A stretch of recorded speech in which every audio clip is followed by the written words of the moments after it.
Hi everyone, welcome to back my YouTube channel. आज के इस वीडियो के अंतर्गत इकोनॉमिक्स का चैप्टर नंबर 2 जो भारतीय अर्थव्यवस्था के क्षेत्र है उसके बारे में आज हम अध्ययन करेंगे। देखो, इस चैप्टर के बारे में हमें पढ़ने से पहले आपको विकास वाले चैप्टर में पहले पढ़ा चुका हूँ। उसका लिंक आपको डिस्क्रिप्शन में मिल जाएगा, ये प्लेलिस्ट में मिल जाएगा इकोनॉमिक्स में, वो आपको देख लेना है। सेकंड चैप्टर के नोट विस्तृत रूप से नोट्स है आपके पास में।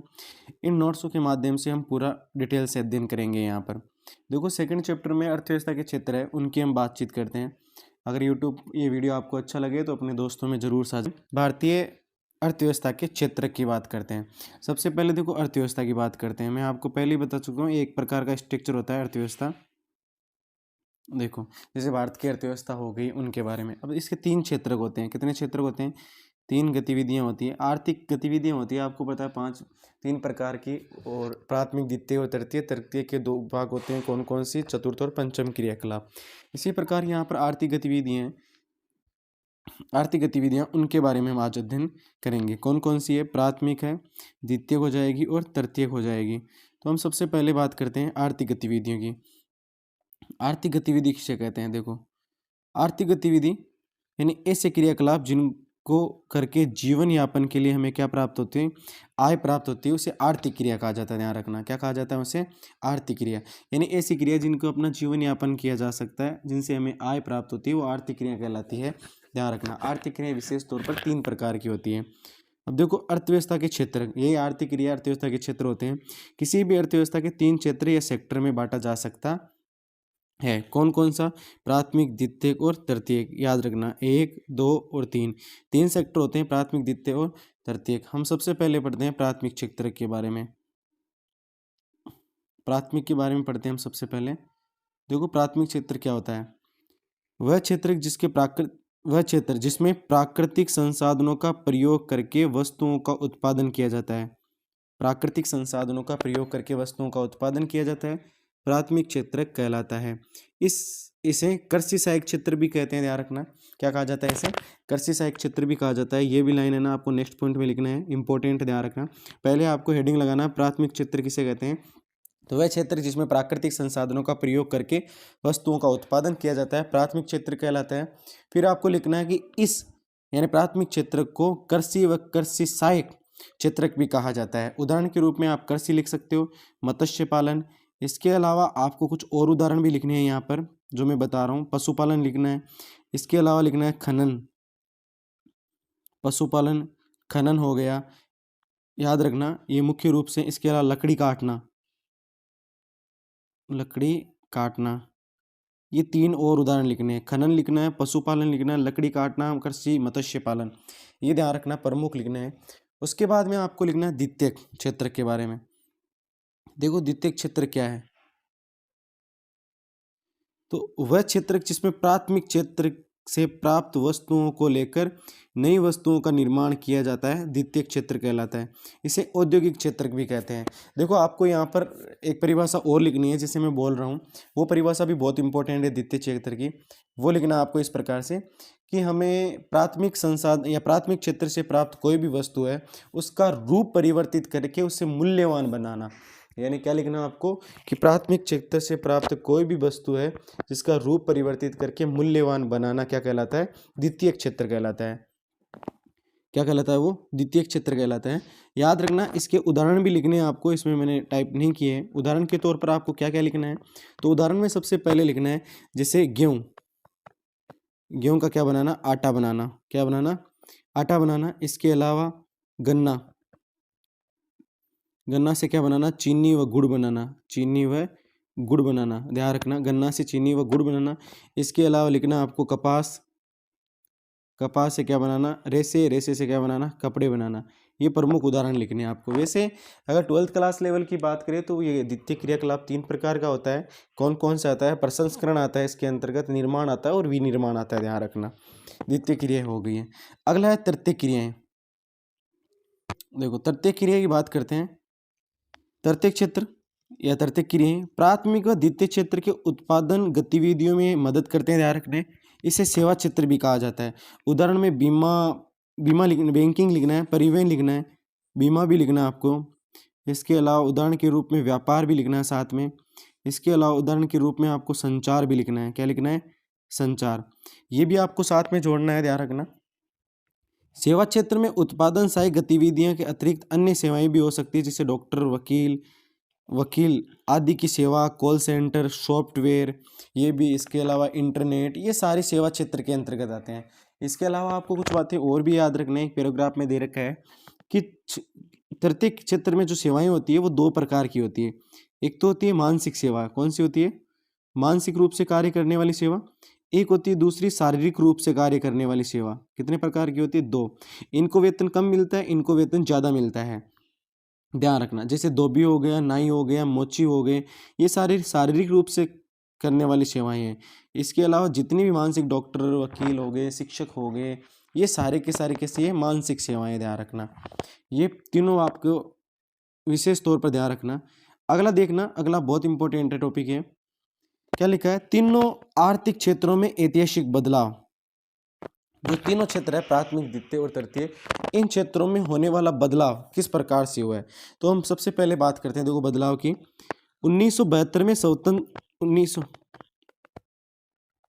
1947 में स्वतंत्रता के बाद, ध्यान रखना, 1947 में स्वतंत्रता के बाद भारतीय जीडीपी में कौन सा क्षेत्र प्राथमिक क्षेत्र प्रमुख था?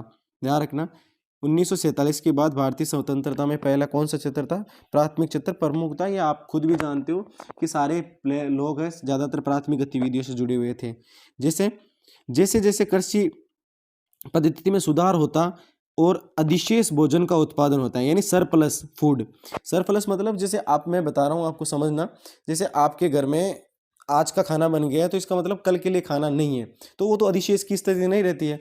लेकिन आज खाना बन गया और आने वाले 1 साल के लिए आपके पास में स्टोर पड़ा हुआ है भोजन का, तो उसे बोला जाता है अधिशेष भोजन का उत्पादन। लोगों ने अपनी ऊर्जा को विनिर्माण की दिशा में लगा दिया है ना, ध्यान रखना, उसमें काम करना स्टार्ट कर दिया। इसके अलावा किया, और इसमें बहुत ही जल्द द्वितीय क्षेत्र को भी प्रमुख सफलता मुख्यतः मिली है। प्राथमिक और द्वितीय क्षेत्र के विकास के कारण सूचना और प्रौद्योगिकी, व्यापार, परिवहन आदि तृतीय क्षेत्र को भी प्रमुखता से महत्वपूर्ण बदलाव हुआ था इसी क्षेत्र में, ध्यान रखना। 2011-12 में भारत की जीडीपी में तृतीय क्षेत्र की हिस्सेदारी लगभग 60% है। यहाँ कुछ बातें आपको ऐड ही करनी है कि भारत की जीडीपी में विशेष तौर पर आपको याद रखना है कि भारत की जीडीपी में प्राथमिक में जो बातें बोल रहा हूँ वो भी लिखना है कि भारत की जीडीपी में मुख्य रूप से द्वितीय और तृतीय क्रियाकलाप का योगदान 83% के लगभग है, जबकि प्राथमिक सेक्टर या कृषि से संबंधित गतिविधियों का है 17% योगदान है। तो फिर ये बात और लिखना आपको ऐड करके आगे कि भारत की बात करें तो रोजगार देने में, क्या देने में? रोजगार देने में प्राथमिक सेक्टर सबसे महत्वपूर्ण है। रोजगार देने में प्राथमिक सेक्टर सबसे महत्वपूर्ण है, जबकि जीडीपी में योगदान किसका है? द्वितीय व तृतीय क्षेत्र का है।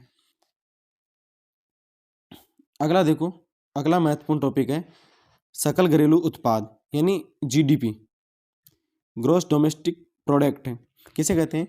किसी विशेष वर्ष में, यानी एक वर्ष में प्रत्येक क्षेत्र का मतलब प्राथमिक, द्वितीय और तृतीय क्षेत्र द्वारा उत्पादित वस्तुओं, अंतिम वस्तुओं और सेवाओं का मूल्य उस वर्ष में देश के कुल उत्पादन की जानकारी प्रदान करता है।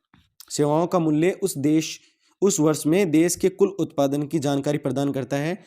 तीनों क्षेत्रों के उत्पादन के योगफल को देश का सकल घरेलू उत्पाद या जीडीपी कहते हैं। कहने का मतलब है, जैसे मान लेना एक साल है, एक वर्ष में, कितने वर्ष में? एक वर्ष, ये एक वित्त वर्ष होता है, ध्यान रखना।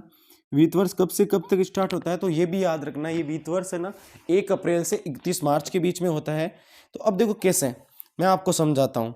तो जैसे मान लेना एक वर्ष में 3 सेक्टर है, 1, 2 और 3। तीनों सेक्टर में इसने 50 रुपये, इसने 500 रुपये, इसने 1000 रुपये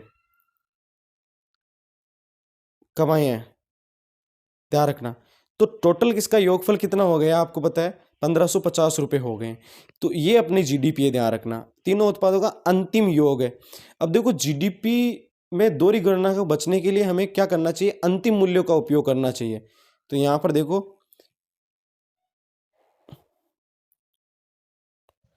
अब देखो दोहरी गणना, दोहरी गणना राष्ट्रीय आय में या जीडीपी में दोहरी गणना का तात्पर्य क्या होता है? जैसे मान लेना, मैं उदाहरण के तौर पहले इसे देख लो, ये आपको लिखना है। दोहरी गणना की समस्या तब उत्पन्न होती है जब राष्ट्रीय आय की गणना के लिए सभी उत्पाद जितने भी प्रोडक्ट होते हैं उनके उत्पादन मूल्य को जोड़ा जाता है, क्योंकि इसमें कच्चे माल का मूल्य भी जुड़ जाता है। अतः समाधान के लिए केवल अंतिम उत्पाद के मूल्य की गणना की जानी चाहिए। अब इसको मैं आपको समझा देता हूँ, यहाँ पर देखो, समझने की कोशिश करना। यहाँ बताता हूँ। जैसे मान लेना, हम किसी राष्ट्रीय आय की बात कर रहे हैं, हम इसे दोहरी गणना से कैसे बचा जा सकता है। जैसे मान लेना, ये प्राथमिक सेक्टर है, ये द्वितीय सेक्टर है, ये तृतीयक सेक्टर है।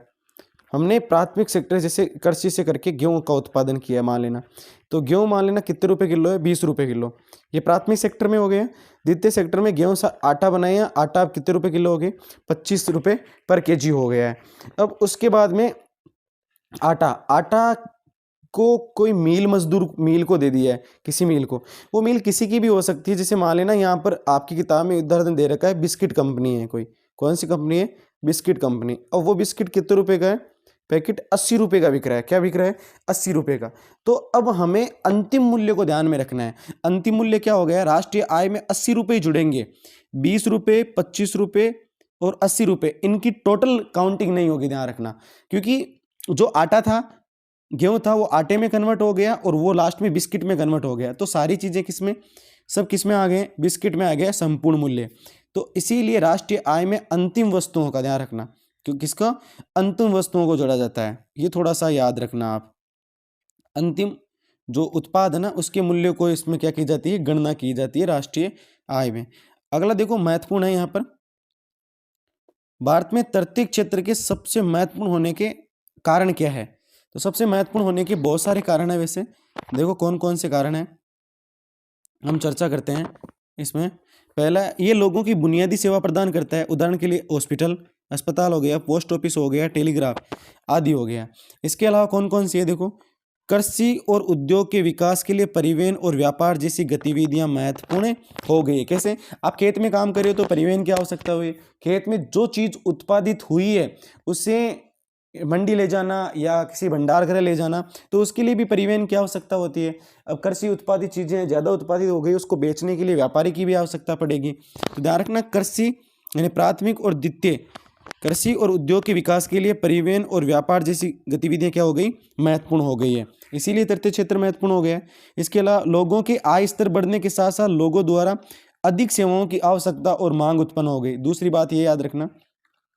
तीसरी, सूचना और संचार पर आधारित नई सेवाएं आवश्यक हो गई है। सूचना और संचार नहीं, ध्यान रखना।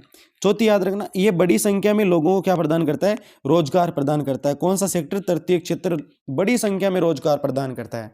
अब देखो, प्राथमिक, द्वितीय और तृतीय क्षेत्रों के परस्पर एक दूसरे के निर्भर होने के कारण क्या है, ये बहुत इंपॉर्टेंट है, यहां से प्रश्न आने की संभावना बन सकती है। तो कौन कौन से कारण है, तो इसमें हम पहला कारण देखते हैं। पहला कारण है, प्राथमिक क्षेत्र को उत्पादन बढ़ाने और वितरण के लिए नई तकनीक व परिवहन की आवश्यकता होती है। देखो, प्राथमिक क्षेत्र में अगर उत्पादन बढ़ाना है तो आपको पता है उत्पादन बढ़ाने और वितरण के लिए तकनीक की आवश्यकता पड़ेगी। जैसे मान लेना कृषि करेंगे तो नए नए नवाचार की आवश्यकता पड़ेगी, परिवहन की आवश्यकता पड़ेगी, परिवहन के बिना कृषि भी संभव नहीं है। अगला दूसरा देखो, विनिर्माण उद्योगों के लिए कच्चा माल प्राथमिक क्षेत्र से ही प्राप्त होता है। कैसे, जैसे मान लेना हमें कपड़े की फैक्ट्री लगानी है तो उसके लिए कपास की आवश्यकता पड़ेगी। जैसे मान लेना गुड़ की फैक्ट्री या चीनी की फैक्ट्री लगी, फिर उसके लिए चीनी की उसकी गन्ने की आवश्यकता पड़ेगी, जो कहाँ से है, प्राथमिक क्रिया से प्राप्त होता है। किस क्रिया से प्राप्त होता है, प्राथमिक से। आगे देखो, प्राथमिक और द्वितीय क्षेत्र की सहायता से ही सेवा क्षेत्र में नए नए रोजगार के अवसर प्राप्त होते हैं। जैसे भंडारण, बैंकिंग, यातायात होते हैं। अब देखो भंडारण कैसे, कृषि क्षेत्र में कृषि कार्य किया आपने, क्या किया, कृषि कार्य करने के बाद उत्पादन ज्यादा हो गया तो उसको स्टोर करना पड़ेगा, बेचेंगे तो बैंकिंग में पैसे की आवश्यकता, और एक स्थान से दूसरे स्थान पर जाने के लिए किसकी आवश्यकता पड़ेगी, यातायात की आवश्यकता पड़ेगी। यातायात मतलब परिवहन की आवश्यकता पड़ेगी। तीनों क्षेत्र परस्पर निर्भर है, किसी भी एक की अनुपस्थिति का अन्य दोनों पर कैसा प्रभाव पड़ेगा, नकारात्मक पड़ेगा। तो तीनों क्षेत्र एक दूसरे के क्या है, पूरक है, ध्यान रखना। कौन कौन से रीजन है, मैंने 4 रीजन बता दिए आपको, 4-5। प्राथमिक क्षेत्रों को बढ़ाने व वितरण के लिए नई तकनीक और परिवहन की आवश्यकता होगी। विनिर्माण उद्योग के लिए कच्चा माल और प्राथमिक क्षेत्र से ही प्राप्त होता है। प्राथमिक और द्वितीय क्षेत्र की सहायता से सेवा क्षेत्र में नए नए रोजगार के अवसर प्राप्त होते हैं, जैसे भंडारण, बैंकिंग और यातायात। तीनों क्षेत्र परस्पर निर्भर है। तीनों क्षेत्र परस्पर निर्भर है, किसी एक की अनुपस्थिति का अन्य दोनों पर नकारात्मक प्रभाव पड़ेगा। ये थोड़ा सा आपको ध्यान रखना। अगला, जहां से पर्सन आने की संभावना ही बहुत बनती है, वो ये है। देखो, अगली बात करते हैं, पर्सन बेरोजगारी या छिपी हुई बेरोजगारी की समस्या। पहली बात तो छिपी हुई बेरोजगारी, पर्सन बेरोजगारी होती क्या है? जैसे कोई व्यक्ति काम कर रहे हैं, 10 जनों का व्यक्तियों का काम है और वहां पर 15 से 20 लोग काम कर रहे हैं, तो लेकिन उससे उत्पादन पर कोई प्रभाव नहीं पड़ेगा अगर उनको हटा भी दे तो। वही होती है, ध्यान रखना, छिपी हुई बेरोजगारी। देखो क्या है, जब लोग, देखो किसे कहते हैं,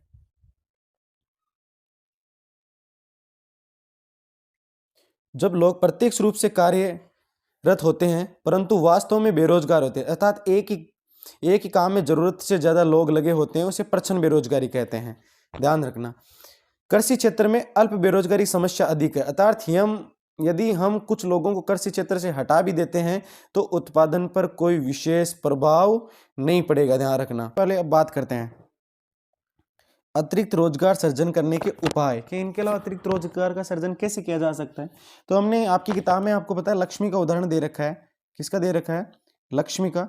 लक्ष्मी का उदाहरण किस प्रकार से दे रखा है उसको समझने की कोशिश करना। लक्ष्मी एक सामान्य परिवार की, जिसके पास में 2 हेक्टेयर भूमि है, वो उसके किसी भी प्रकार की सिंचाई की सुविधा नहीं है, वर्षा पर निर्भर है लक्ष्मी। तो लक्ष्मी के परिवार के अन्य सदस्य होते हैं, आपको पता है वो कहीं पर काम नहीं करते हैं, छुपी हुई बेरोजगारी के, या मैं कह सकता हूँ प्रच्छन्न बेरोजगारी के अंतर्गत आते हैं। तो उसके बारे में हमने अध्ययन किया था।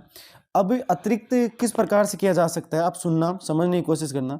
जैसे बांध बना दिया, बांध बनाकर सिंचाई की सुविधा उपलब्ध करा दी, या लक्ष्मी ऋण लेकर कुआं बनाती है, कुआं खुदाती है, तो उसके बाद में वो क्या करती है, खरीफ की फसल के साथ रबी की फसल भी करती है, उत्पादन भी बढ़ता है, जिसके कारण लोगों में रोजगार बढ़ता है। कैसे? भंडारण की सुविधा करनी पड़ेगी, ज़्यादा उत्पादन हो गया तो, और बेचने के लिए व्यापारी की आवश्यकता पड़ेगी और परिवहन की भी आवश्यकता पड़ेगी। इस प्रकार हमने देखा था कि रोजगार में अवसरों में वृद्धि हो जाती है। लेकिन इसके अलावा कुछ उपाय, दीर्घकालिक उपाय क्या होते हैं, और कुछ समय के लिए जो उपाय है, छोटी अवधि के लिए उपाय, उनके बारे में पढ़ेंगे। तो सबसे पहले देखते हैं छोटी अवधि के उपाय। छोटी अवधि के उपाय की बात करें तो इसके अंतर्गत के लिए जो उपाय है उसमें पहला है, देखो पहला उपाय क्या है, महात्मा गांधी राष्ट्रीय रोजगार जो योजना है 2005 जैसी योजना ये है। इस प्रकार के उपाय करने चाहिए, जिसमें क्या होता है, ये योजना 2005 में लागू हुई थी। कब हुई थी? 2005 में। इसके बारे में आगे पढ़ेंगे हम। इस योजना के अंतर्गत 100 दिनों के रोजगार की गारंटी दी जाती है। राजस्थान में 125 दिनों की दी जाती है, ध्यान रखना। अगर इसके तहत अगर कोई व्यक्ति या महिलाएं यहाँ आवेदन करना चाहती है यहाँ पर, और उसके बाद ही उसको रोजगार नहीं मिल पाता है 30 दिनों के भीतर, तो उसे रोजगार नहीं मिलने पर बेरोजगारी बता दिया जाता है, ध्यान रखना, दिया जाना आवश्यक हो जाता है। इसमें क्या होता है, इसके आप अपने गांव या आसपास के क्षेत्र का ही इसमें क्या होता है, कार्यस्थल होता है जहां आसानी से जा सकते हैं। और क्या होता है, इसमें 1/3 रोजगार महिलाओं के लिए सुरक्षित है। 1/3 रोजगार किसके लिए? महिलाओं के लिए। गरीबों में अति गरीब लोगों को रोजगार प्रदान करना होता है, ध्यान रखना। अब है दीर्घकालिक उपाय रोजगार के, तो इसमें क्या है, ध्यान रखना। दीर्घकालिक उपायों में पहला है कृषि सुविधाओं में सुधार करना, दूसरा है सस्ती दर पर कृषि ऋण देना, तीसरा है अर्ध ग्रामीण क्षेत्रों में उद्योगिक क्या करना, स्थापना करना, विद्यालय और कॉलेजों की स्थापना करना, जिससे शिक्षा साक्षरता दर बढ़े। इसके अलावा स्वास्थ्य सुविधाओं को बेहतर करना, ये प्रमुख दीर्घकालिक उपाय है। कौन सा? कृषि सुविधाओं में सुधार करना, सस्ती दर पर कृषि ऋण, इसके अलावा अर्ध ग्रामीण क्षेत्रों में उद्योगों की स्थापना, कॉलेज व विद्यालयों की स्थापना, स्वास्थ्य सुविधाओं को बेहतर करना, ये दीर्घकालिक उपाय है, ध्यान रखना। जब शिक्षित प्रशिक्षित व्यक्ति को उनकी योग्यता अनुसार काम नहीं मिलता है तो उसे शिक्षित बेरोजगारी कहते हैं। क्या कहते हैं? शिक्षित बेरोजगारी कहते हैं।